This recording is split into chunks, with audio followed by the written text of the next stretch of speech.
יברכך אדוני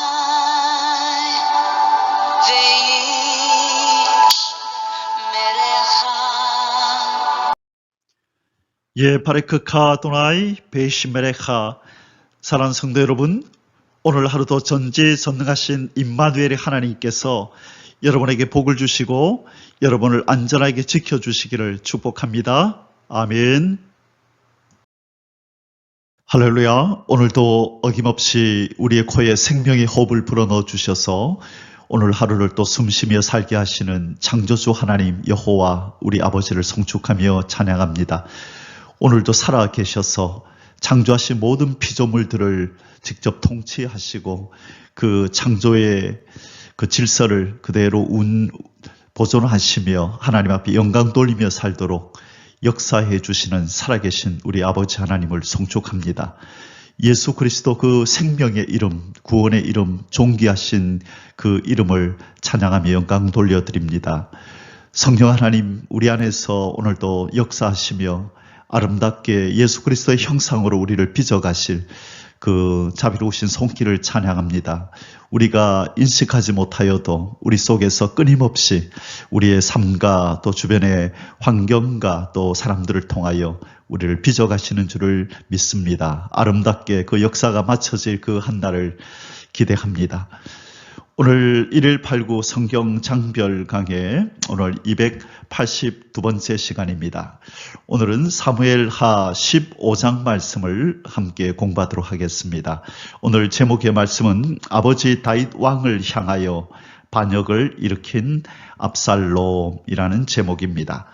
자, 그 형을 죽이고 그슬로 도망가서 3년, 그리고 예루살렘으로 귀환해서 2년, 총 5년 만에 아버지와 상봉했던 이 압살롬이요, 이제 아버지와의 이 화해가 성사된 이후에 이제 반역을 꿈꾸다가 이제 헤브론에서 자기를 왕으로 높이며 드디어 반역을 일으키는 장면이 오늘 나타납니다.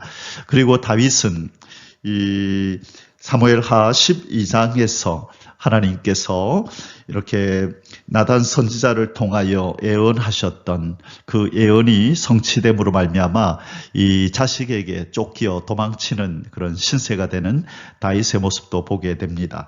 이 사무엘하 12장에서 이 나단 선지자가 예언을 하는 장면이 나오죠. 11장에서 밧세바 사건이 나오고요. 12장에서 하나님께서 뭐라고 예언하시냐면 10절에서 1절까지 말씀 속에서 이렇게 예언을 하셨습니다. 이제 네가 나를 업신여기고 햇사람 우리아의 아내를 빼앗아 내 아내로 삼았은즉 칼이 내 집에서 영원히 떠나지 아니하리라. 자, 칼이 떠나지 아니한다. 칼부림이 너의 집안에서 있게 될 것이라는 말씀이 예언이 있었는데요. 그대로 이루어지는 장면이 이제 앞장에서 이미 이 암논이 죽고 또 그렇죠. 그리고 이제 그 구슬로 도망치는 압살롬의 사건 이후에 이제 또 칼을 들고 이 압살롬이 반역을 일으켜서 너희 집안에 칼부림이 있을 것이라고 하는 이 예언이 성취되는 장면이 오늘 또 나타나는 것입니다. 그리고 뭐라고 또 11절에서 예언을 했냐면 여호와께서 또 이와 같이 이르시기를 보라 내가 너와 내 집에 재앙을 일으키리니. 자, 재앙을 내리겠다고 말씀합니다. 재앙을 일으키리니 내가 너의 눈앞에서 너의 아내를 빼앗아 내 이웃들에게 주리니 그 사람들이 너의 아내들과 더불어 백주에 동침하리라. 자, 이제 이 재앙이 이 압살롬에 의해서 압살롬이 후궁들을, 다윗의 후궁들을 그렇게 욕보이는 그것도 백주에 그렇게 예언이 성취가 되죠. 그래서 이제 다윗이 이 밧세바와의 범죄 이후에 그의 삶이 이 급속도로 퇴락의 길을 걷게 되는 가운데 오늘 그 클라이막스를 보게 됩니다. 아들에 의해서 이 반역을 당하고 그리고 급히 도망을 치는 도망자 신세가 되는 다윗 왕의 모습을 오늘 보게 됩니다. 자, 오늘 이 내용을 통하여 우리 하나님께서 어떤 교훈을 우리에게 주시는지 성령의 도우심으로 우리가 깨닫고 또 우리 삶 속에 적용할 수 있기를 원합니다. 자, 오늘은 15장, 오늘 15장 공부하는 내용이죠. 자, 이제 점점점 우리 24장 끝을 향하여 가고 있는데요. 20장까지는 계속해서 이 다윗의 이 비참한 삶이 묘사되고 있습니다. 13장 이후로 계속되는 이 나단 선지자를 통한 하나님의 예언의 성취를 우리가 지금 보고 있습니다. 오늘 15장의 내용, 구체적인 내용은요, 압살롬이 백성들의 마음을 훔치고 헤브론에서 스스로 왕이 되는 내용이 나오고요. 다윗이 압살롬의 반역을 피해서 예루살렘을 떠나 도망을 치는 내용이 나오고요. 다윗이 그를 따르는 사독과 아비아달 제사장과 그리고 그 또 가까이 지내는 친구 같은 후세를 예루살렘으로 돌려보내는, 여기에다가 이제 법궤도 들고 나왔었는데요. 제사장들이 다시 예루살렘으로 갖다 놓아라고 명령하는 장면 속에서 다윗은 왜 그렇게 명령하는지, 또 그가 하나님 앞에서 어떤 마음의 자세를 가지고 살아가고 있는지를 엿볼 수 있는 그런 장면입니다. 이러한 내용들을 가지고 오늘 15장 속으로 들어가 보겠습니다. 오늘 사무엘하 15장의 주제 구절은 5절과 6절입니다. 사람이 가까이 와서 그에게 절하려 하면 압살롬이 손을 펴서 그 사람을 붙들고 그에게 입을 맞추니 이스라엘 무리 중에 왕께 재판을 청하러 오는 자들마다 압살롬의 행함이 이와 같아서 이스라엘 사람의 마음을 압살롬이 훔치니라. 자, 지난 우리 14장에서 다윗이 압살롬에게 좀 섭섭함을 주었다. 이 압살롬은 아버지를 향하여 앙심을 가지고 있었다. 그렇게 말씀드렸어요. 그 첫 번째 사건이 바로 암논 형이 자기의 여동생을 욕보일 때 아버지가 전혀 이 압살롬 형에게 어떤 꾸지람이나 어떤 벌을 내리지 않음으로 인하여 압살롬은 첫 번째 앙심을 갖게 되었다. 그리고 두 번째, 이제 돌아오라고 해놓고 예루살렘으로 귀환했는데도 불구하고 2년 동안이나 만나주지 않는, 도저히 상상이 안 되는, 이해가 안 되는 이런 행동을 이 아버지 다윗이 했었죠. 그때 아마 이 압살롬은 두 번째 아주 마음의 상처를 받고 앙심을 품었을 것입니다. 그리고 이것들이 자라고 자라서 이제 이 아버지를 상봉하고 4년 만에 이제 반역을 일으키는 일이 일어나게 됩니다. 그런데 아주 주도 면밀하게 이 압살롬은 이 4년 동안 이제 반역을 일으킬 준비를 하면서 제일 먼저 이제 여론을 조성합니다. 자기가 왕이 되어야 함을 백성들한테 알리기 위해서, 또 백성들의 마음을 얻기 위해서, 지금으로 말하면 여론조장이죠. 이 백성들의 마음이 자기에게 오게 하고 자기가 반역을 일으켜도 백성들이 반발하지 않고 자기를 왕으로 그렇게 추종할 수 있도록 서서히 아주 천천히 이 그날을 준비를 하는데, 그것이 바로 재판을 받으러 오는 이 사람들의 이 억울한 사정을 자기가 잘 이해하고 들어주는 것처럼 그들의 마음을 시원케 해줍니다. 그때 그 긴 세월이 지났으니까 많은 사람들이 이 압살롬을 접하였을 거고, 압살롬의 이 호의와 또 이런 친절한 행동을 보면서 참 훌륭한 사람이다. 자, 저 사람이 왕이 됐으면 좋겠다라고 하는 마음을 갖게 한 것이죠. 자, 오늘 이런 과정을 통하여서 압살롬은 드디어 D-Day를 정하고 헤브론에서 이제 자기를 왕이라고 그렇게 부르며 이제 반역을 드디어 이제 실행합니다. 자, 오늘 이 내용 가운데 일어나는 그 전후의 사건들을 한번 살펴보겠습니다. 오늘 사무엘하 15장의 소주제들은 아래와 같습니다. 1절부터 12절까지는요.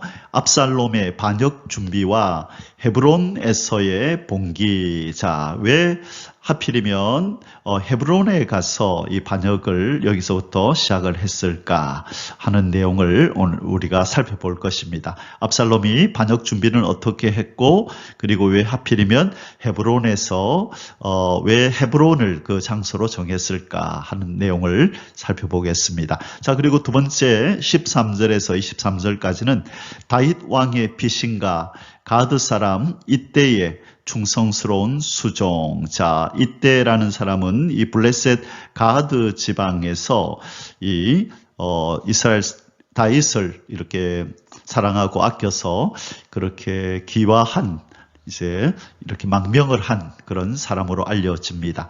그가 피신하는 다윗을 위하여 600명의 군인들을 대동하여 그 다윗을 호위하고 뒤따르는 그런 장면을 보게 되는데요. 자, 우리 그 두 번째 소주제에서는 바로 이때와 다윗 왕의 대화를 우리가 살펴보게 될 것입니다.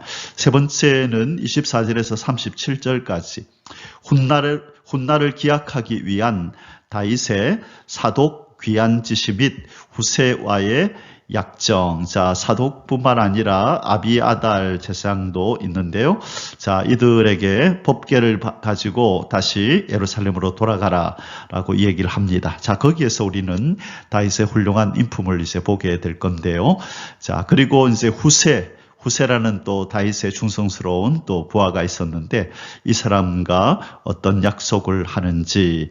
자, 지금 이렇게 자식 압살롬은 아버지를 향하여 반역을 일으키는데, 반면에 이 아버지를 이렇게 목숨을 내걸고 쫓아가는 많은 신하들이 있습니다. 그래서 비록 다윗이 이 아들 압살롬에게 처신을 잘못해서 이 압살롬의 마음에 상처를 주었지만, 또 전반적인 다윗의 생애는 많은 사람들에게 신임을 얻고, 그래서 많은 사람들이 다윗을 사랑하고 자기 목숨까지 내어놓고 그를 추종하는 그런 어떤 삶의 모습을 보였습니다. 그래서 참으로 전반적으로 볼 때 다윗의 생애는 참으로 하나님 앞에 그 마음이 참 아름답고, 또 사람들에게 존경받고 존중받기에 합당한 사람이었다 하는 것을 오늘 우리가 사무엘하 15장을 공부하면서 더 느끼게 될 것입니다. 자, 이 세 가지 주제로 우리 이제 오늘 사무엘하 15장을 공부하겠습니다. 자, 이제 본론으로 들어가겠습니다. 첫 번째 소주제입니다. 압살롬의 반역 준비와 헤브론에서의 봉기. 자, 4년여의 시간을 들여 준비를 한 후에 드디어 헤브론에서 그 반역을 실행하는 장면을 오늘 공부합니다. 자, 1절에서 12절입니다. 1번 4년여에 이르는 압살롬의 반역 준비. 1절에서 6절. 그 후에 압살롬이 자기를 위하여 병거와 말들을 준비하고. 자, 그 후에라는 말은 아버지 다윗과 화해하고, 자, 화해 후에 자기를 위하여 병거를 준비하네요. 1번 병거를 준비하고, 2번 이제 말들을 준비합니다. 자, 이제 이 전쟁 준비를 치르는 거죠. 이제 군사적인 반역을 일으켜야 하니까요. 그 다음에 호위병 50명을 그 앞에 세우니라. 3번 호위병 50명을 세웠네요. 자, 벌써 위풍당당한 모습이 이렇게 나타나겠죠. 자, 서서히 이제 뭔가 힘있는 장수같이 아주 힘있는 리더인 것, 리더라는 그 분위기를 백성들한테 서서히 심어줘야 하기 때문에 이렇게 병거와 또 일반 말들을 준비해서, 그리고 또 50명의 호위병을, 그것도 한둘도 아니고 이 보디가드가 50명이나 되네요. 이들을 데리고 다니면서 아주 강인한 인상을 백성들한테 주기 시작합니다. 자, 그리고 이제 또 어떤 준비를 할까요? 압살롬이 일찍이 일어나 성문 길 곁에 서서 어떤 사람들이 송사가 있어 왕에게 재판을 청하러 올 때에 그 사람을 불러 이르되 너는 어느 성읍 사람이냐 하니 그 사람의 대답이 종은 이스라엘 아무 지파에 속하였나이다 하면, 압살롬이 그에게 이르기를 보라 내 일이 옳고 바르다마는 내 송사를 들을 사람을 왕께서 세우지 아니하셨다 하고 자 이간질합니다. 지금 아침에 일찍 성문에 이 사람들이 지금 예루살렘으로 들어오려면 성문을 통과해야 되죠. 그래서 아침에 일찍 가능하면 많은 사람을 만날 수 있도록 그렇게 아침에 일찍 일어나서 재판을 받으러 오는 사람에게 이 다윗 왕과 백성들 사이에 이간질을 합니다. 뭐라고요? 이제 재판을 받으러 오는데 너의 송사를 들을 사람을 왕께서 세우지 아니하셨다. 순 거짓말이겠죠.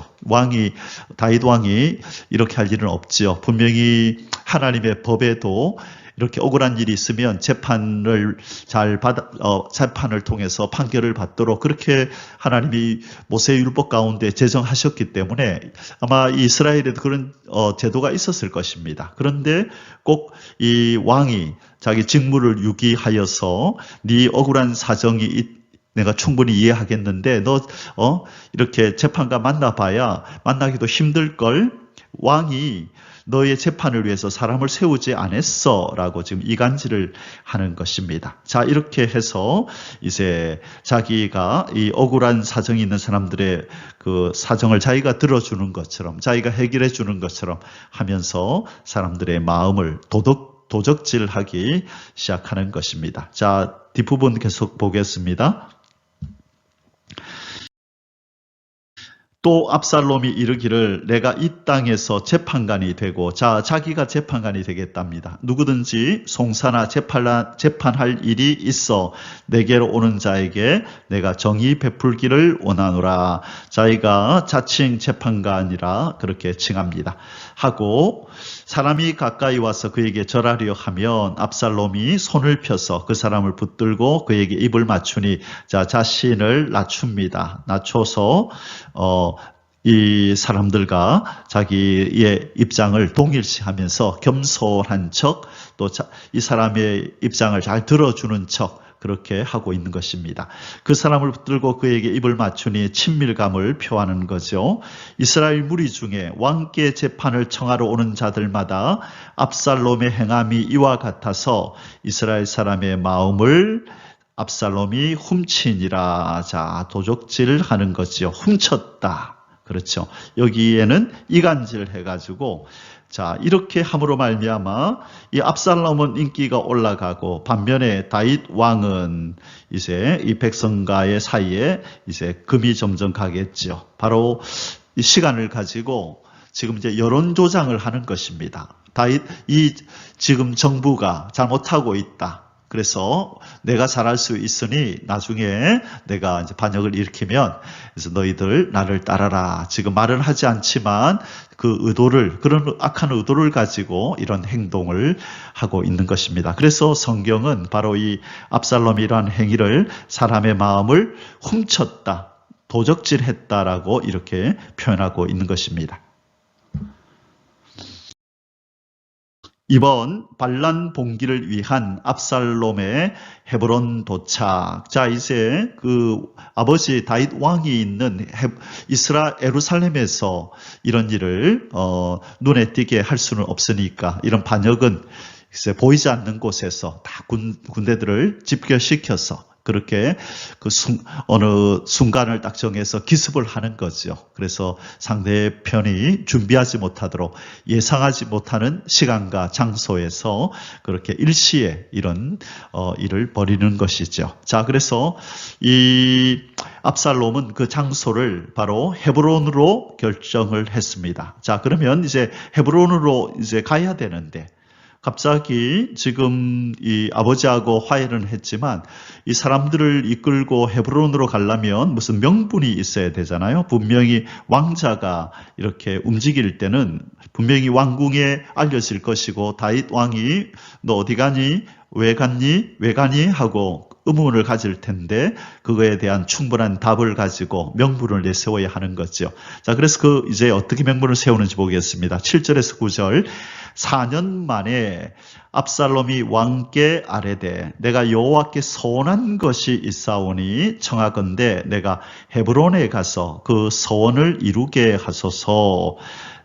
당신의 종이, 자, 자기를 이렇게 낮춰서 얘기한다, 그죠? 아람 그술에 있을 때에, 자, 형 죽이고 도망쳤을 때에 3년 동안 그술에 있을 때에 서원하기를 만일 여호와께서 반드시 나를 예루살렘으로 돌아가게 하시면 내가 여호와를 섬기리다 하였나이다. 이제 제사 드리겠다 이 말이겠죠. 왕이 그에게 이르되 평안히 가라 하니 그가 일어나 헤브론으로 가니라. 자, 지금 이 압살롬은 정말로 그술에서 이런 서원을 했는지 안 했는지는 모르지만 지금 이 예루살렘으로 돌아오고 나서 지금 몇 년이 지났냐면 6년이 지났다, 그죠? 2년 동안은 감금 상태, 거의 반강제로 감금 상태에 있다가 아버지를 상봉하고, 그리고 4년이 지났으니까 이 그술에서 돌아온 지 6년 만에 지금 아버지한테 헤브론으로 가서 서원을 갚게 해달라. 뭔가 이상하지요.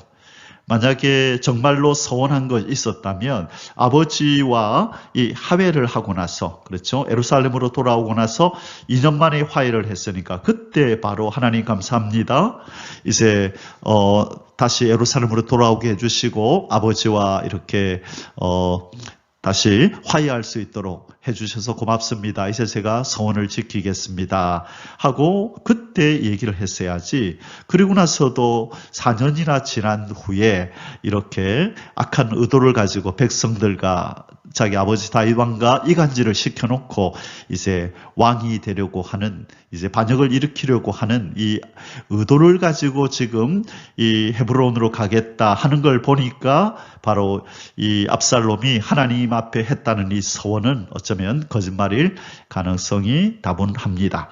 자, 그러면 이제 왜 헤브론으로 하필이면 그 장소가 왜 헤브론일까? 우리 지도를 보면서 이 헤브론이 어디고 왜 이 압살롬은 그 장소를 헤브론으로 정했을까 한번 생각해 보겠습니다.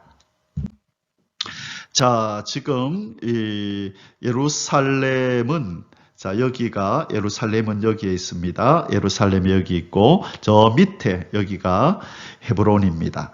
자, 예루살렘의 남쪽으로, 자, 남서쪽 쪽이다, 그죠? 예루살렘에서 이 남쪽으로 내려와서 약간 서쪽이니까 이 남서쪽 쪽으로 거리가 얼마나 되냐면요, 한 30km 정도 된다 그래요. 30km 정도.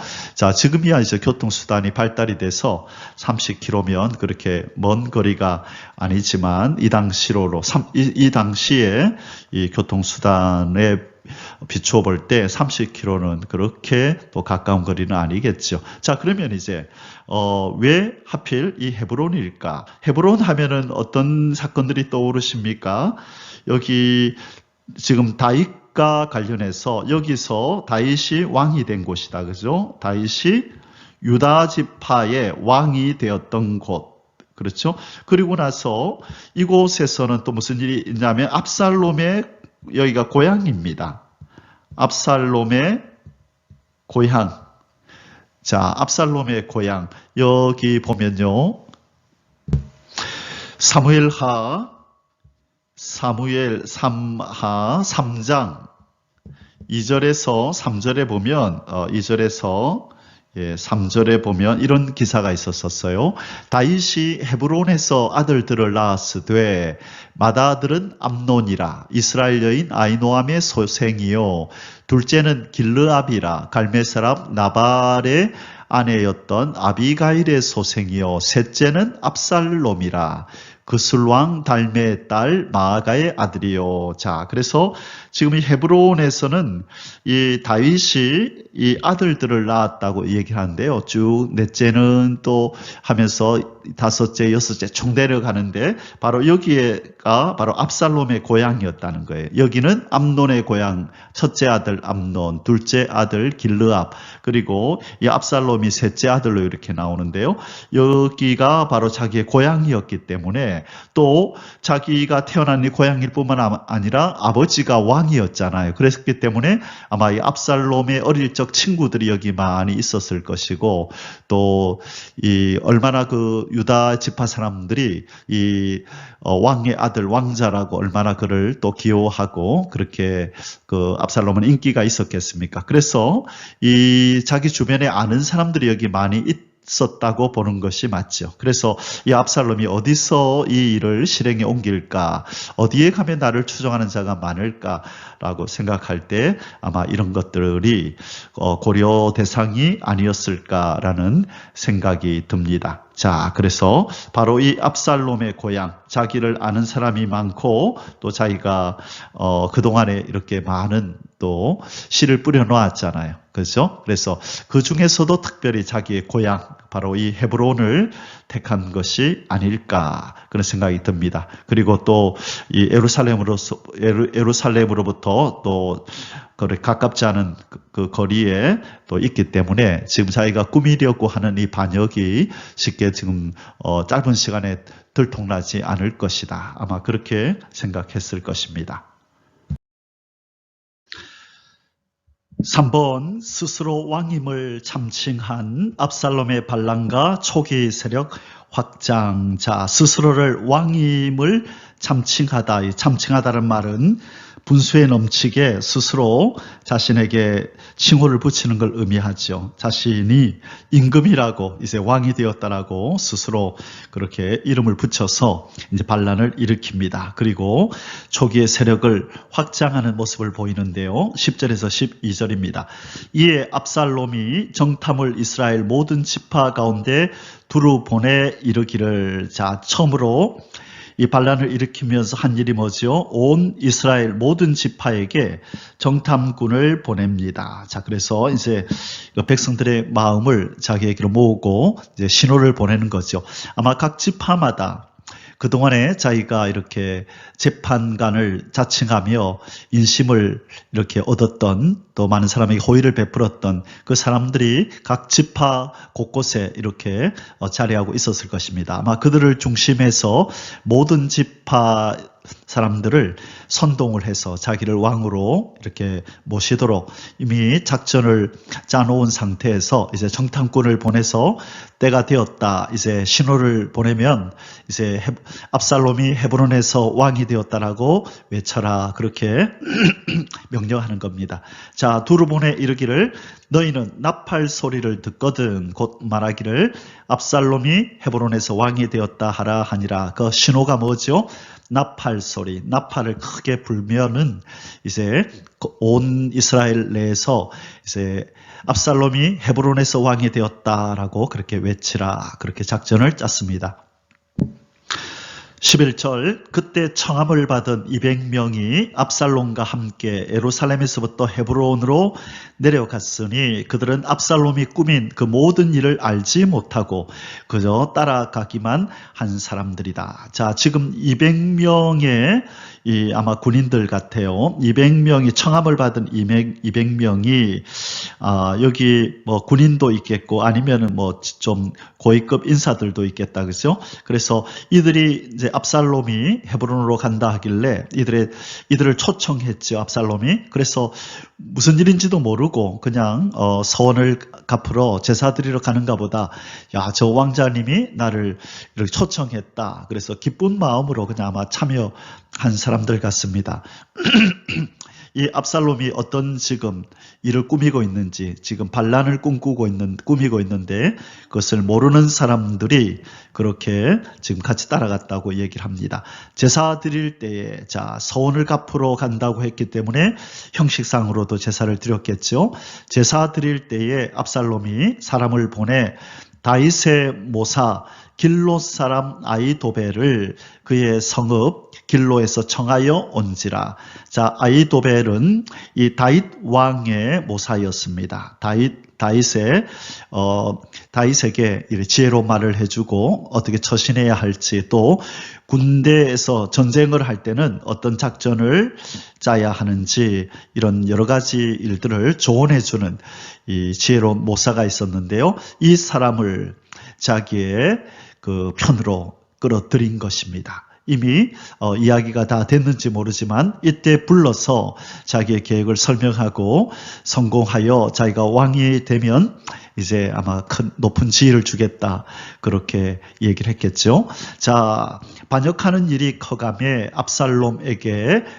압살롬에게로 돌아오는 백성이 많아지니라. 그동안에 여러 가지 작업을 다 해놓았기 때문에 자 이제 디데이를 정하고 이제 반란을 정식으로 일으키려고 지금 이제 수를 쓰고 있습니다.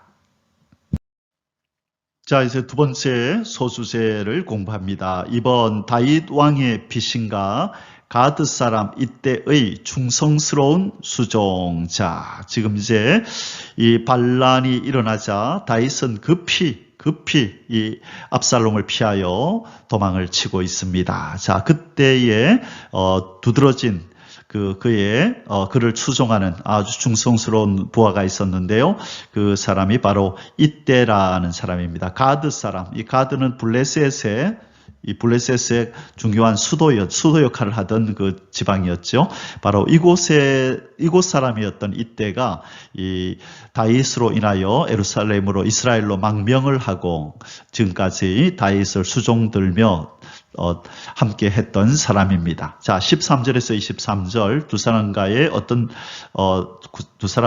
어떤 대화가 오고 갔는지 살펴보겠습니다. 1번 다윗 왕의 황급한 도피 준비 13절에서 17절 전령이 다윗에게 와서 말하되 이스라엘의 인심이 다 압살롬에게로 돌아갔나이다 한지라. 자, 한 사람이 누가 전령이 왔네요. 큰일 났습니다. 왕이시여. 이스라엘 백성들의 마음이 다 압살롬에게로 넘어갔습니다.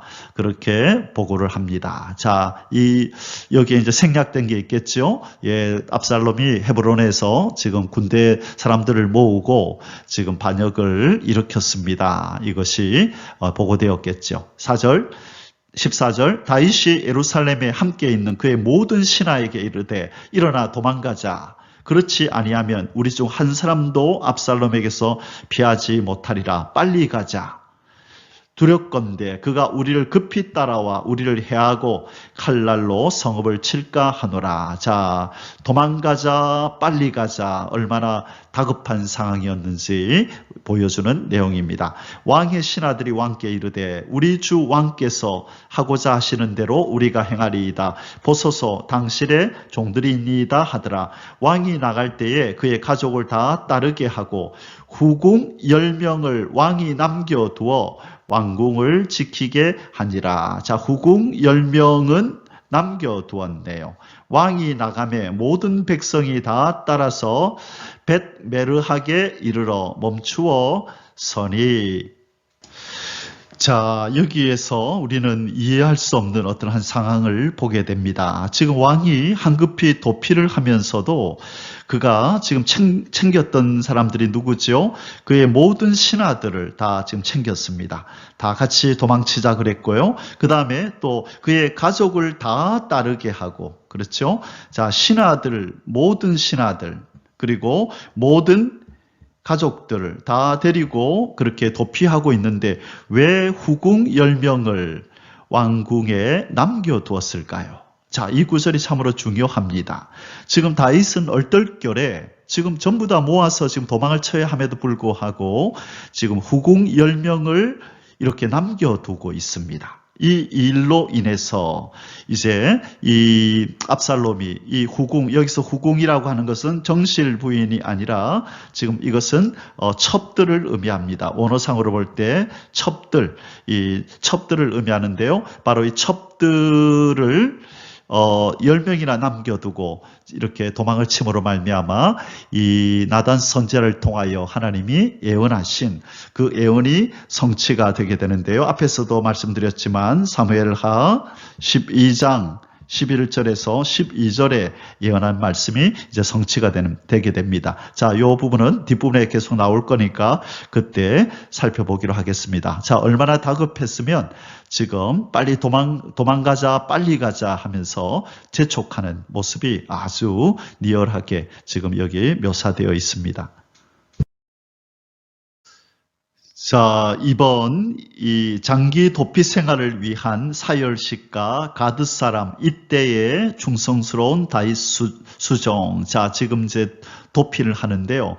아마 이 도피 기간이 좀 길 것이라고 생각한 것 같습니다. 그래서 그와 함께 지금 따라오는 사람들을 쭉 지금 줄을 세워놓고 그들과 지금 작별 인사를 하고 또 부탁할 것을 부탁하는 그런 지금 형식을 취하고 있습니다. 그러니까 이때에 가드 사람, 이 블레셋 가드 지역에서 망명한 이때라는 이 충성스러운 이 다윗의 이 부하가 신하가 지금 이렇게 다윗과 대화하는 장면입니다.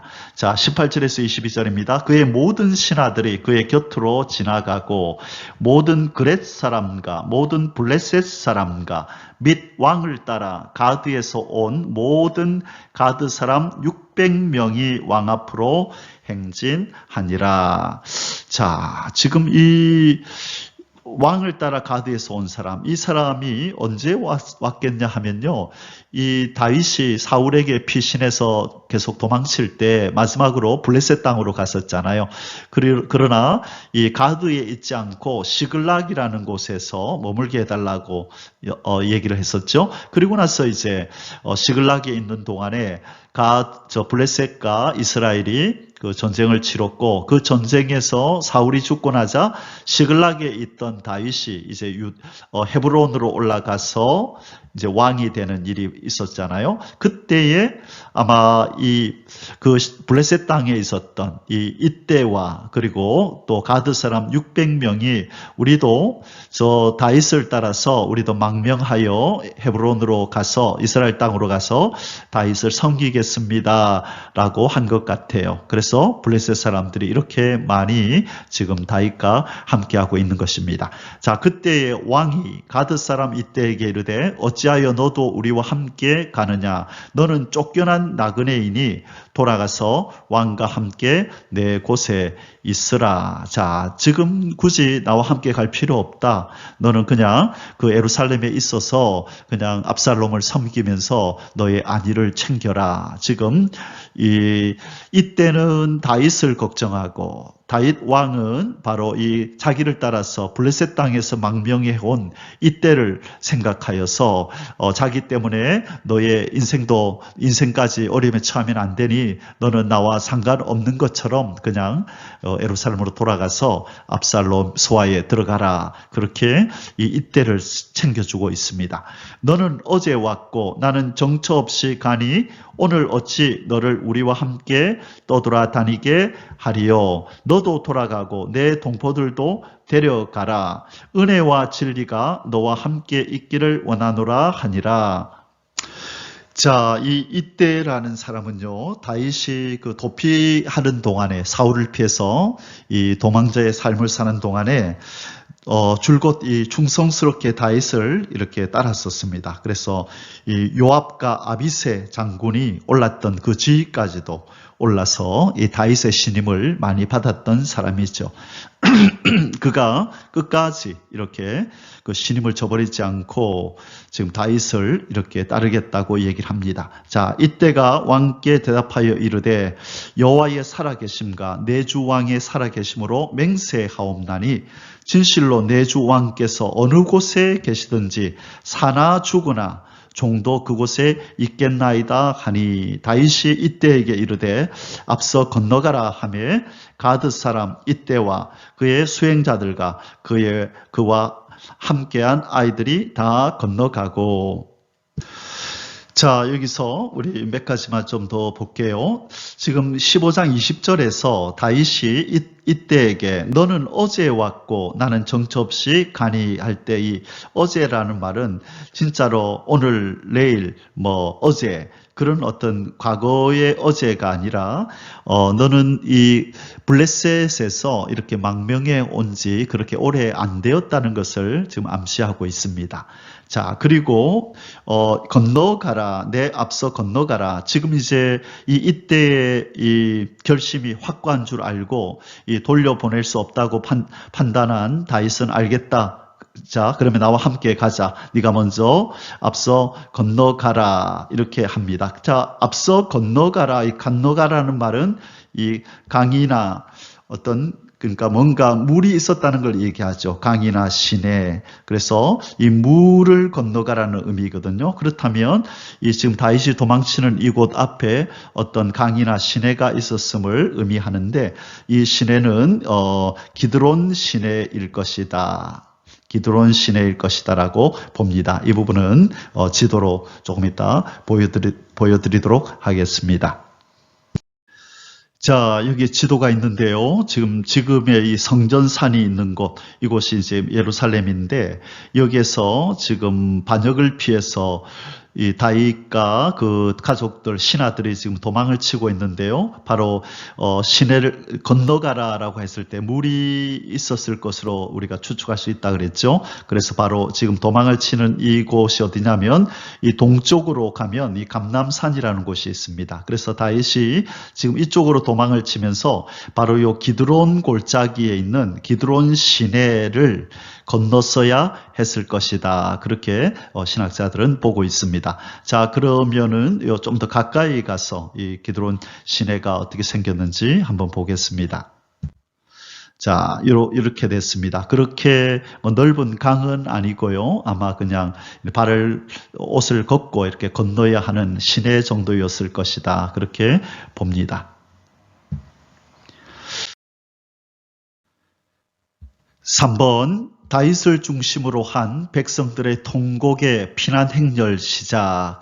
23절입니다. 온 땅 사람이 큰 소리로 울며, 자, 이 이스라엘의 통일왕국의 왕이 이렇게 아들에 의해 반역을 당하고 이렇게 도망을 치는 모습을 보면서 이 다윗 왕을 사랑했던 온 이스라엘 사람들이 큰 소리로 울었다 얘기를 합니다. 모든 백성이 앞서 건너가매 왕도 기드론 시내를 건너간 모든 백성이 광야길로 향하니라. 빨리 가능하면 지금 압살롬의 시야에서 멀어져야 하기 때문에 이 예루살렘으로 이 압살롬의 군대가 오기 전에 지금 황급히 지금 피난길에 나섰습니다. 앞에서 말씀드렸듯이 앞서 건너가라 했던 그 시내가 바로 기드론 시내였다라고 성경도 지금 말씀하고 있네요. 자, 이제 마지막 세 번째 소주제를 공부하겠습니다. 3번 훗날을 기약하기 위한 다윗의 사독 귀한 지시 및, 자, 사독은 제사장이었죠. 지시 및 후세와의 약정. 자, 이제 또 후세라는 사람이 등장하네요. 자, 우리 이 부분을 24절에서 37절까지 말씀을 통하여 살펴보겠습니다. 1번 사독을 향한 다윗의 예루살렘 귀환 지시와 정보 전달 당부. 자, 이 대제사장이었던 사독에게 이 법궤를 가지고 돌아가라고 예루살렘으로 귀환하라고 지시를 한 다음에 그 다음에 왕이 어떤 생각을 가지고 어떻게 행동하는지 정보를 얻어서 자기에게 수시로 전달해달라고 당부하는 장면입니다. 24절에서 29절 보라 사독과 그와 함께한 모든 레위 사람도 하나님의 언약궤를 메어다가 하나님의 궤를 내려놓고 아비아들도 올라와서 모든 백성이 성에서 나오기를 기다리도다. 자, 지금 이 두 대제사장이 제사장이 둘입니다. 요 다음에 제가 도표를 보여드릴 텐데요. 지난번에도 한번 공부했었는데 이 대제사장이 둘이가 지금 등장을 합니다. 자, 그래서 사독과 아비아달이 다윗이 도피의 길에 들어서자 이 대제사장과 또 그 제사장들 그리고 레위지파 사람들이 이 법궤를 이렇게 메고 지금 왕을 기다리고 있는 그런 상황입니다. 자, 이때 이제 왕과 이제 만나지죠. 그러자 이제 왕이 대제사장에게 뭐라고 이제 지시를 내리는 장면이 나옵니다. 25절 왕이 사독에게 이르되 보라 하나님의 궤를 성읍으로 도로 메어 가라. 만일 내가 여호와 앞에서 은혜를 입으면 도로 나를 인도하사 내게 그 궤와 그 계신 데를 보이시리라. 자, 하나님께서 지금 다윗은 뭘 고백하죠? 자기가 지금 도피하는 이것이 바로 하나님의 주권에 의해서 일어나는 일이라는 것을 암암리에 지금 고백하고 있습니다. 그래서 하나님이 허락하시면 자기가 다시 이 예루살렘으로 돌아올 것이고 그렇지 않으면 못 돌아올 수도 있다. 그러나 하나님의 언약궤는 그곳에 예루살렘에 있어야 한다. 다시 갖다 놓으라고 지금 지시하는 것입니다. 그러나 그가 이와 같이 말씀하시기를 내가 너를 기뻐하지 아니하신다 하시면 종이 여기 있사오니 선히 여기시는 대로 내게 행하시옵소서 하리라. 자, 하나님의 주권에 맡기겠다. 내가 너를 기뻐하니 다시 돌아가거라 하면 그렇게 할 것이고 내가 너를 기뻐하지 아니한다 하시면 하나님 뜻대로 하시옵소서 하리라. 자, 지금 다윗은 모든 것을 초월한 사람처럼 보입니다. 이것은 무슨 뜻이냐면 지금 왕의 신분에서 쫓겨난 이 일을 어떻게 그렇게 쉽게 받아들이고 이렇게 초연할 수 있을까요? 그것은 바로 이 다윗의 심리를 보여주는데 하나님, 나는 이런 대접받아도 마땅합니다. 내가 저지른 죄악에 비하면 내가 지금 받고 있는 이 벌은 오히려 값없습니다. 가벼운 것입니다. 나는 더 큰 벌을 받아도 마땅합니다. 지금 다윗이 이 고난을 겪고 있으면서 이전에 자기가 저질렀던 이 밧세바와의 사건 그리고 우리아를 살해했던 이 사건에 대한 벌로서 이런 일이 일어난다고 하는 것을 확실히 믿고 있다는 증거입니다. 그래서 그렇지 않았다면 어떻게 아들이 이럴 수 있어 라고 분노하고 하나님 앞에 이 상황을 이기게 해달라고 막 기도로 매달렸을 텐데 그것이 다윗의 어떤 삶의 특징이었잖아요. 어려움을 당하면 하나님 앞에 도와달라고 이것을 극복할 수 있도록 도와달라고 기도하는 것. 그런데 이번 사건에서는 전혀 다윗의 그런 모습이 나타나지 않습니다. 이것은 바로 자기가 지금 경험하고 있는 이 최악의 상태가 하나님으로부터 온 벌이라고 그렇게 믿고 있기 때문입니다. 그래서 하나님의 주권에 자기는 맡기겠다고 얘기하며 하나님의 법궤는 예루살렘으로 다시 가져가라고 얘기하고 있는 것입니다. 왕이 또 제사장 사독에게 이르되 네가 선견자가 아니냐. 자, 선견자, 선지자와 비슷한 이름이죠. 너는 너희의 두 아들 곧 내 아들 아이마스와 아비아달의 아들 요나단을 데리고 평안히 서금으로 돌아가라. 너희에게서 자 여기 이제 아비아달이 등장하죠. 여기 사독이 등장하고 사독과 그리고 아비아달이 등장합니다. 이 둘이 다 대제사장입니다. 자, 뒤에서 보여드릴게요. 너희에게서 내게 알리는 소식이 올 때까지 내가 광야 나루터에서 기다리리라 하니라. 자, 지금 돌아가서 그 예루살렘에서 일어나는 그 소식들을 나한테 알려다오. 자, 그 두 가지를 지금 명령했다, 그죠? 하나는 법궤 가지고 돌아가라. 그리고 소식을, 정보를 나한테 전달해달라. 그렇게 부탁했습니다. 사독과 아비아달이 하나님의 궤를 예루살렘으로 도로 메어다 놓고 거기 머물러 있으니라. 자, 지금 이 사독과 아비아달이 만일 이 다윗을 쫓아간다면 압살롬과 적이 되는 것이고 다시 이 예루살렘으로 돌아가서 법궤를 거기 놓아두고 예루살렘에 머문다고 하는 것은 압살롬의 수하로 압살롬의 지시를 받겠다라는 의미이겠죠. 자, 지금 두 사람이 등장했었죠. 바로 이 사독이라는 사람과 아비아달이라고 하는 사람. 이 두 사람이 함께 다 등장을 했습니다. 지난번에도 앞에서 한번 말씀드렸지만 이 사독이 원래 정상적인 대제사장의 계보이죠. 아론이 대제사장 1대 제사장이었고 그리고 이제 2대 제사장이 나답이나 아비후가 되어야 되는데 이들은 다른 불을 들이다가 죽임을 당했고 바로 셋째 아들이었던 엘르아살이 그 뒤를 이어받았다 그랬죠. 2대 제사장 그리고 3대 제사장이 비느하스까지 잘 갔습니다. 그죠? 그런데 갑자기 나중에 사무엘이 등장할 때에 그때 대제사장이 누구였냐면 엘리 제사장이거든요. 그렇죠? 그래서 엘리 제사장 밑에서 사무엘이 교육을 받는 장면이 나타납니다. 이 엘리는 누구의 아들이냐면 아론의 네 번째 아들인 이다말의 아들이거든요. 왜 갑자기 이 셋째 아들 엘르아살의 계통으로 대제사장이 쭉 내려왔어야 되는데 비느하스에서 끊어지고 갑자기 그 밑에서 엘리가 되었을까? 그래서 이 부분을 우리가 공부할 때 아마 비느하스가 대제사장으로 임명을 받았지만 아마 비느하스는 이 일보다는 제사장의 일보다는 그냥 어떤 행정가 그리고 다른 어떤 포지션의 정치인으로서 그가 일하기를 원했던 것 같아요. 그래서 언제부턴가 바로 이쪽으로 지금 대제사장의 지금 계열이 넘어가 버리고 줄기가 그래서 엘리가 그래서 이 어떤 일이 일어났는지는 모르지만 어쨌든 이다말도 대제사장의 아들이기 때문에 언제든지 대제사장이 될 수 있는 신분이었죠. 그러다가 비느하스 다음에 갑자기 이쪽 라인이 바뀌어서 엘리로 내려왔다가 쭉 내려왔던 것이죠. 자, 그러다가 지금 이제 다윗 때에 지금 오늘 등장하는 사람이 사독과 아비아달 둘이 다 등장한다. 그죠? 그래서 지금 다윗 때에는 사독도 또 아비아달도 대제사장의 신분을 가지고 이렇게 등장을 하고 있는 것처럼 보입니다.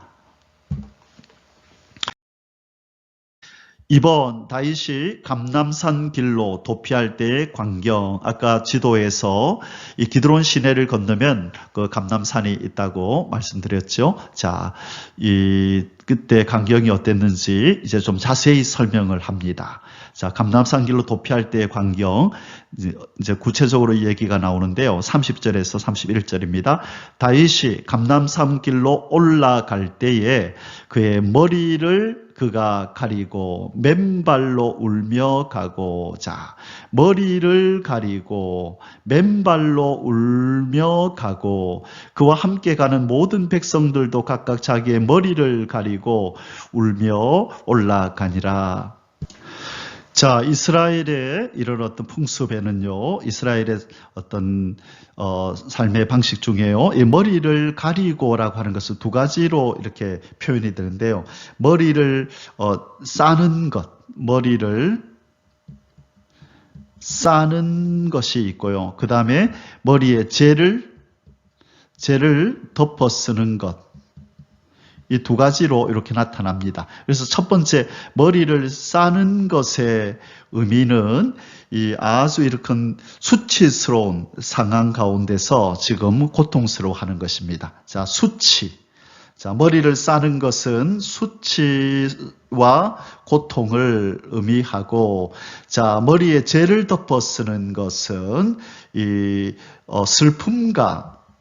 슬픔을 표현하고 고통을 표현하는 거죠. 그래서 어떤 큰 슬픈 일을 당했을 때는 머리에다 젤을 뒤집어 쓰는데 지금 머리를 싸는 것은 아주 수치스러움의 고통에 몸부림치는 것. 자, 그렇죠. 바로 지금 다윗의 상황은 어떤 슬픔보다는 정말로 자기의 지난날의 삶이 수치스럽고 지금 당하고 있는 이 아들에서 반란을 경험하는 이것이 수치스러움에 몸을 떨면서 고통스러워하는, 이렇게 지금 우리가 표현할 수 있겠습니다. 자, 31절입니다. 어떤 사람이 다윗에게 아뢰되 압살롬과 함께 모반한 자들 가운데 아히도벨이 있나이다 하니 다윗이 이르되 여호와여 원하옵건대 아히도벨의 모략을 어리석게 하옵소서 하니라. 누구보다 아히도벨을 잘 알고 있는 이 다윗의 입장에서는 이 모사 지혜로와 작전을 짜주던 이 아히도벨이 압살롬과 손을 잡았다는 이 말은 그의 앞날이 이제 캄캄함을 의미하는 거였죠. 아, 우리가 쟤들과 전쟁을 해봐야 우리가 이기기가 힘들겠구나. 아히도벨의 작전은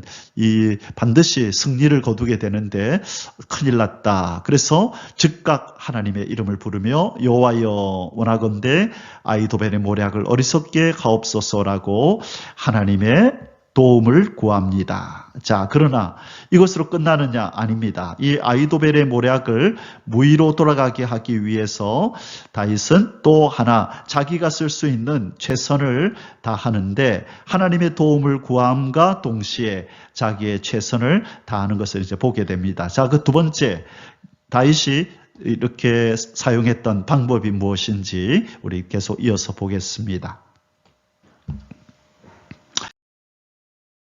3번, 아히도벨의 모략을 분쇄하기 위한 다윗과 후세 간의 약정. 자, 후세라는 사람을 이제 다시 예루살렘으로 보냅니다. 뭐 하기 위해서요? 아히도벨의 모략을 무위로 돌아가게 하기 위해서 후세를 이 정탐꾼으로, 작전상 스파이로 지금 예루살렘으로 돌려보내서 이 아히도벨의 모략이 그렇게 실행되지 못하도록 작전을 짜는 역할을 후세에게 시킵니다. 자, 32절에서 37절 앞부분까지입니다.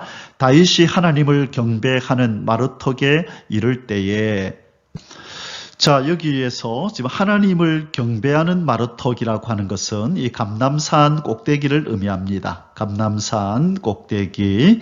자, 이 감람산 이 꼭대기는 여기는 이제 그 하나님께 경배를 드리는 거룩한 장소가 있었던 것으로 추정이 됩니다. 이 거룩한 장소는 하나님의 언약궤가 안치되어 있는 그런 성소가 아니라 이 비정규적인 예배 및 희생 제사를 드릴 수 있도록 어떤 마련된 장소였을 것이라고 봅니다. 자, 그래서 그곳을 하나님을 경배하는 마루턱이라 그렇게 부른 것입니다. 아렉 사람 후세가 옷을 찢고 흙을 머리에 덮어쓰고, 자, 지금 이 아렉 사람 후세가 취하는 이 어떤 모습은 바로 슬픔과 고통이다. 그죠? 죄를 머리에 뒤집어 썼네요. 다윗을 맞으러 온지라 소문을 듣고 나왔습니다. 다윗이 그에게 이르되 네가 만일 나와 함께 나아가면 내게 누를 끼치리라. 그러나 네가 만일 성읍으로 돌아가서 압살롬에게 말하기를 왕이여 내가 왕의 종이니이다. 전에는 내가 왕의 아버지의 종이었더니 이제는 내가 왕의 종이니이다 하면 네가 나를 위하여 아히도벨의 모략을 패하게 하리라. 자, 여기에서요, 이 히브리어 원어에는 있는데 한국말로 번역하지 않은 아주 중요한 표현이 있습니다. 자, 이 32절에요. 다윗이 하나님을 경배하는 마루턱에 이를 때에 아렉 사람 후세가, 자, 이 앞에 아무것도 없는 것처럼 그냥 아렉 사람 후세가라고 이렇게 나오죠. 그런데 원어에 보면 베힌네라고 하는 이 원어가 있어요. 힌네, 이것은 그런데 보라 이 말입니다. 그런데 보라, 주목해서 보아라. 아렉 사람 후세가 옷을 찢고 흙을 머리에 뒤집어 쓰고 다윗을 맞으러 왔다. 그런데 보아라. 자, 바로 앞에 무슨 사건이 있었죠? 하나님 도우소서, 저 아비멜렉의 저 지혜를 무위로 돌아가게 하소서라고 하나님의 도움을 구하는 하나님께 기도했죠. 자, 기도가 끝나기가 무섭게 다윗이 이 감람산 꼭대기에 이르자마자 그런데 보아라. 자, 기도가 끝나자마자 이 아렉 사람 후세, 이 아렉이라는 이 장소는 이스라엘 지역이 아니고 이것은 이방의 땅의 지역입니다. 그런데 이제 이 후세라는 사람과 다윗이 아주 친분이 있었던 것 같아요. 그래서 소식을 듣고 이 후세라는 사람이 다윗의 눈앞에 나타난 것입니다. 자, 그런데 참 아주 묘한 것은 이 후세라는 이 사람의 이름의 뜻이 뭐냐면 바로 서두르는 자 입니다. 서두르는 자. 하나님께서 얘야 서둘러라 라고 꼭 명령을 내려서 온 것 같은 사람이 바로 후세입니다. 다윗의 기도가 끝나자 하나님이 서두르는 자, 이 후세에게 빨리 서둘러서 다윗에게로 가라. 아마 그렇게 명령을 하지는 않았겠지만 하나님이 이 후세의 마음속에 빨리 다윗에게로 가야 되겠다는 그런 결심을 넣어줬고 그가 지금 찾아온 것입니다. 자, 그리고 나서 다윗이 얘기합니다. 만일 나와 함께 가면 내게 내게 누를 끼치리라. 자, 내게 누를 끼친다는 말은 내게 부담이 된다 이 말이겠죠. 자, 네가 나와 함께 가면 너도 지금 압살롬을 대적하는 자가 되기 때문에 그렇게 하지 마라 이 말입니다. 자, 굳이 그럴 필요 없다 그 말이죠. 그러면서 이제 부탁을 하죠. 어디로 가라 그러니까 성읍으로 돌아가라.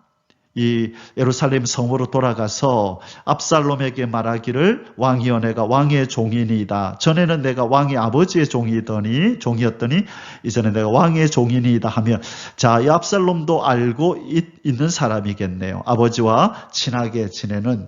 그래서 이 다윗과 이 후세는요, 친구 관계였다라고 지금 얘기합니다. 저 뒤에 나오죠. 37절에 보면 다윗의 친구 후세가 그 성읍으로 들어갔다 하는 거 보니까 바로 가깝게 지냈고 압살롬도 이 후세의 존재에 대해서 알고 있었던 거죠. 그래서 후세가 압살롬에게 가면 당신이 왜 여기 있어? 라고 알아볼 건데 그때 이렇게 말하라는 겁니다. 왕이여 내가 왕의 종이니이다. 전에는 내가 왕의 아버지의 종이었더니 이제는 내가 왕의 종이니이다 하면 네가 나를 위하여 아히도벨의 모략을 피하게 하리라. 지금 다윗은 지금 자기가 할 수 있는 최선의 방법으로 아히도벨의 모략을 무의로 허사로 돌아가게 하려고 지금 작전을 짠 것입니다.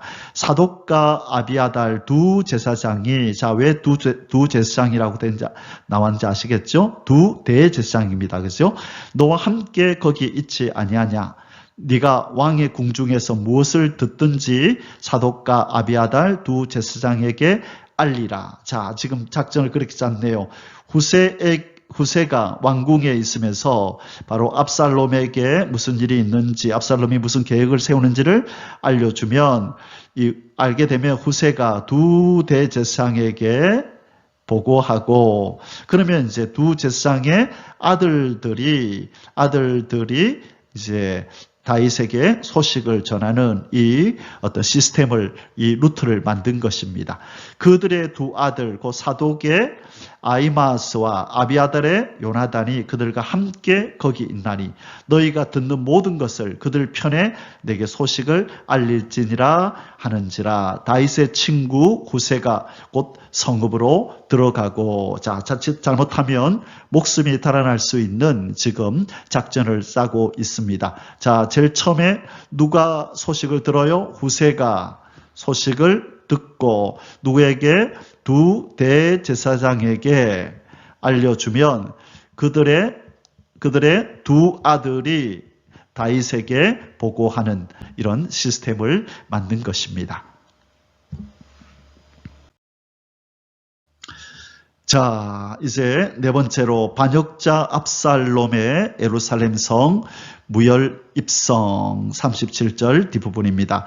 압살롬도 예루살렘으로 들어갔더라. 이제 와보니까 아무도 없죠. 아마 전쟁을 치를 준비를 하고 왔을 것입니다. 그런데 피 흘리지 않고 그냥 들어갈 수 있었네요. 아마 단단히 준비를 하고 왔을 것입니다. 아마 다윗의 그 명성을 알고 다윗의 옆에 그 군인들이 있다는 걸 알기 때문에 단단히 준비를 하고 왔을 텐데 막상 와보니까 아무도 있지가 않네요. 자, 이렇게 해서 오늘 사무엘하 15장의 내용이 끝이 나는데요. 이제 우리가 결론의 부분을 한번 살펴보도록 하겠습니다. 자, 결론입니다. 하늘도 스스로 돕는 자를 돕는다라는 말이 있지요. 오늘 이런 비슷한 원리가 오늘 우리 본문에서도 나타납니다. 아히도벨의 모략을 무력화하기 위해 기도하며 후세를 보내는 다윗. 자, 첫 번째로 하나님의 도움을 구하는 기도하였고, 그 다음에 자기가 쓸 수 있는 인간적인 방법, 후세라는 이 스파이를 보내서 이 아히도벨의 계략을 무력화시키려고 한 것입니다. 자, 이것이 중요합니다. 우리 에스겔서에 보면요, 에스겔서 36장 36절에서 37절에 보면 하나님께서 이스라엘을 향하여 복을 주시겠다고 약속하시면서도 뭐라고 그러냐면 그렇지만 그럼에도 불구하고 너희도 기도해야 한다. 그랬죠? 하나님이 작정하시고 복을 주시겠다고 말씀하셨지만 그래도 너희도 기도해야 된다. 그래서 인간의 의무도 강조하시는 장면이 에스겔서 36장 36절에 37절에 나옵니다. 이 원리는 오늘 본문에서도 등장을 하죠. 하나님 앞에 기도했으면 하나님이 도와주실 거야 라고 확신하면서도 그러면 자기는 손 놓고 가만히 있느냐? 아니죠. 다윗은 후세라는 사람, 인간이 어떤 도구를 통하여서 다시 한번 자기가 할 수 있는 최선을 다하려고 합니다. 그래서 이것이 바로 영적 원리입니다. 내가 할 수 있는 최선을 다해 하면서 하나님 앞에 기도하고 기다리는 것이죠. 하나님, 내가 하는 이 최선의 나의 이 노력이 절대로 하나님 무효로 돌아가지 않고 효과가 있게 도와주옵소서. 그렇죠? 그리고 하나님이 쓰실 수 있는 방법을 또 아울러 사용하여 주옵소서. 그렇게 기도하는 거죠. 자, 사무엘하 15장 31절, 32절에서 어떤 사람이 다윗에게 알리되 압살롬과 함께 모반한 자들 가운데 아이도벨이 있나이다 하니 다윗이 이르되 여호와여 원하옵건대 아이도벨의 모략을 어리석게 하옵소서. 자, 기도하죠. 두 번째, 다윗이 하나님을 경배하는 마르톡에 이를 때에 아렉 사람 후세가 뭐가 생각됐다고요? 그런데 보라. 아렉 사람 후세가 옷을 찢고 흙을 머리에 덮어쓰고 후세의 이름이 뜻이 뭐라고요? 서두르는 자. 그래서 하나님이 다윗의 기도를 들으시고 서두르는 자라는 이름의 뜻을 가진 후세를 급히 보내서 다윗을 맞으러 오게 한 것입니다. 그러면서 후세에게 네가 왕궁에 들어가서 나를 위하여 아이도벨의 모략을 피하게 하라라고 지금 작전을 짜는 것이죠. 사랑하는 성도 여러분, 하나님이 우리를 도우시는 분이지만 우리는 손을 놓고 있으면 안 됩니다. 우리가 할 수 있는 최선을 다하고 학생이면 열심히 시험을 위하여 최선을 다하여 공부한 후에 하나님께서 내가 공부한 것이 잘 기억나도록 그리고 내가 실수하지 않도록 그렇게 기도하는 것이지요. 사업을 하는 사람은 최선을 다하여 열심히 일한 후에 하나님 내 이 최선을 다한 이 일이 절대로 무의로 돌아가지 않고 효과가 나타나도록 하나님 도와주옵소서 기도하는 것이죠. 운동선수도 최선을 다하여 연습하고 하나님 내가 연습한 것을 110분 발휘할 수 있도록 실수하지 않도록 도와주옵소서라고 기도하는 것이 필요합니다. 가만히 손을 놓고 어떻게 알아서 해주시겠지 하나님의 역사에 그런 것들은 있지 않습니다. 최선을 다하여 우리가 해야 할 일을 한다는 것 기억하시고 오늘 내가 하나님 앞에 기도하고 있는 내용 중에 내가 또 나서서 최선을 다해야 될 것은 무엇인가라는 것을 살펴보면서 실천하는 오늘 하루가 되시기를 주님의 이름으로 축복합니다. 아멘. 할렐루야. 예바레